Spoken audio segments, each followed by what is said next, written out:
SLBC rescue మళ్ళీ break, తెగిన convener belt, బురద తొలగింపు మరింత లేటు, బెల్ట్ పనిచేసేది ఎప్పుడో ఇంకా తెలియని 8 మంది జాడ. ఇటీవల కూలిన టన్నెల్లో పైకప్పు, 12 రోజులుగా కొనసాగుతున్న సహాయక చర్యలు. ఎస్ఎల్బిసి టన్నెల్లో సహాయక చర్యలకు మళ్ళీ ఆటంకం ఏర్పడింది. టన్నెల్లోని కన్వీనర్ బెల్టు మంగళవారం పనిచేయడం ప్రారంభించి సహాయక చర్యలు వేగవంతమైందంటూ ఇక అన్ని అనుకునే లోపే బుధవారం కన్వీనర్ బెల్టు పనిచేయడం ఆగిపోయింది.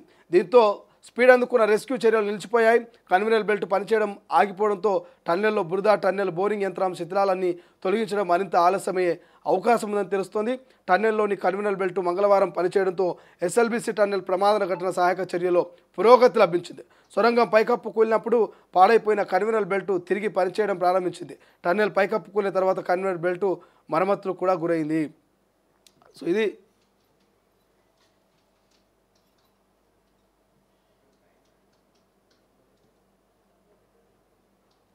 రైట్. సో ఇది మొత్తం మీద 12 రోజులుగా రెస్క్యూ కంటిన్యూ అవుతుంది. సో 12 రోజుల నుంచి కూడా ఆ 12 రోజుల నుంచి కూడా ఆ 8 మంది కార్మికులు ఎట్లున్నారు, కనీసం వాళ్ళ డెడ్ బాడీలను ఐడెంటిఫై చేసి బయటకు తీయాలన్నటువంటి ఆలోచనతోటి 12 రెస్క్యూ టీమ్స్ 12 రోజులుగా కష్టపడతా ఉన్నాయి. సో 12 రెస్క్యూ టీమ్స్ దాదాపు 12 రోజులుగా కష్టపడతా ఉంటే ఇంతవరకు కనీసం 8 మంది డెడ్ బాడీలను కనిపెట్టలేనటువంటి పరిస్థితి. సో దానికి అనేకమైనటువంటి కారణాలు మేము రోజు చెప్తూనే ఉన్నాం. సో ఎప్పుడైతే ఎస్ఎల్బిసి సంఘటన జరిగిందో నాటి నుంచి నేటి వరకు తొలి వెలుగు నిత్యం దాని మీద మీకు ఎక్స్క్లూజివ్ గ్రౌండ్ రిపోర్ట్లు అందిస్తుంది. ఎక్స్క్లూజివ్గా మీకు వార్తా కథనాలని ప్రచురం చేస్తూనే ఉంది. సో మొదటి నుంచి కూడా మేము చెప్తా ఉన్నాం, డెడ్ బాడీలను ఎక్కడ కూడా ఐడెంటిఫై చేయలేదు. సో ఐడెంటిఫై కనుక చేస్తే ఖచ్చితంగా వారిని బయటికి తీసే ప్రయత్నం చేస్తారు. బట్ అక్కడ బురద, నీళ్లు మొత్తం కూడా పొడిమట్టి, తడిమట్టి, ఆ నీళ్లు, బురద అంతా కూడా కన్వీనర్ బెల్ట్ రిపేర్ తర్వాత కన్వీనర్ బెల్ట్ మీద తీస్తూ వచ్చారు. బట్ మళ్ళీ కన్వీనర్ బెల్ట్ రిపేర్ అయింది కాబట్టి సో ఇప్పుడు కొంత సహాయక చర్యలకు ఇంకా రిస్క్ అయ్యేటువంటి అవకాశం, ఇంకా ఆలస్యమైనటువంటి అవకాశం అనేది తెలుస్తుంది. ఎందుకంటే అందరూ ఊపిరి పీల్చుకున్నారు. కన్వీనర్ బెల్ట్ పనిచేస్తుంది, ఇక బురద మట్టిని ఈజీగా నీళ్లను బయటికి తీసేయచ్చు, ఈజీగా వాళ్ళు ఐడెంటిఫై చేసి ఆ డెడ్ బాడీని బయటికి తీయొచ్చు అనుకున్నారు. బట్ కన్వీనర్ బెల్ట్ మళ్ళీ మొరాయించింది.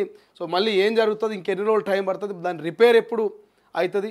సో రెస్క్యూ టీమ్స్ 12 రోజులుగా రాత్రి బావులు కష్టపడి పాపం వాళ్ళు కూడా నిద్రాహారాలు లేకుంటాయి. రెస్క్యూ టీమ్స్కి కనీసం లోపల 14 కిలోమీటర్ల లోపలికి పోతే శ్వాస తీసుకోవడానికి కంఫర్టబుల్గా ఉండదు, అన్కంఫర్టబుల్గా ఉంటుంది. వాళ్ళ హెల్త్ ఇష్యూస్ వస్తూ ఉంటాయి. అప్పటికప్పుడు డాక్టర్లు చెక్ చేస్తున్నారు వాళ్ళకు కూడా.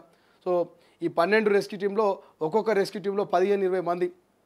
సో గంటల తరబడి, రోజుల తరబడి ఆ 8 మంది డెడ్ బాడీలు తీయడానికి ప్రయత్నం చేసేటప్పటికి కూడా అక్కడ ప్రకృతి సహకరించట్లేదు. ప్రకృతి వైపరీత్యం వల్లనే పైన ఉన్నటువంటి స్వరంగ మార్గంలో పైనుంచి ఒక్కసారిగా మట్టి కూలడమే ఈ ప్రధాన కారణం.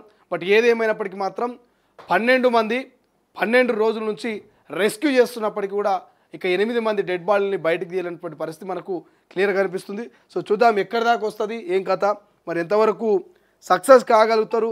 ఈ విషయంలో మంత్రులు, ముఖ్యమంత్రి అంతా కూడా ఎప్పటికప్పుడు అక్కడ సమీక్ష నిర్వహిస్తూ రెస్క్యూ టీమ్స్ని అలర్ట్ చేస్తున్నప్పటికీ కూడా ఇంకా బయటికి రానటువంటి పరిస్థితి. ఎందుకంటే అది ఎవరి చేతుల్లో ఏమీ లేదు, ఎవరు ఏమీ చేయలేనటువంటి పరిస్థితి. ప్రకృతి వైపరీత్యంతో సంభవించినటువంటి భారీ నష్టం అని చెప్పుకోవచ్చు. ఎందుకంటే ఇటువంటి సంఘటనలు చాలా తక్కువ జరుగుతూ ఉంటాయి, బట్ ఎక్కువ ఎఫెక్ట్ చూపిస్తుంటాయి. ఏదో 1 2 టన్నుల మట్టి కూరుకుపోయిందంటే గంటల్లో, క్షణాల్లో మనం తీసేయచ్చు టెక్నాలజీ తోటి. కానీ టన్నుల కొద్ది మట్టి పైనుంచి పడుతూనే ఉంది. ఇక లీటర్ల కొద్ది ఊట నీరు ఊరుతూనే ఉన్నది. సో నిమిషానికి 5,000 లీటర్ల ఊట నీరు ఊరుతుందని చెప్తా ఉన్నారు. సో మరి అటువంటి టైంలో ఎవరు ఏం చేయాలన్నటువంటి పరిస్థితి మనకు అక్కడ కనిపిస్తూ ఉంది.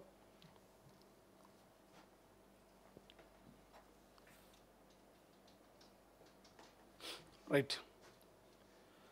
తన నివాసానికి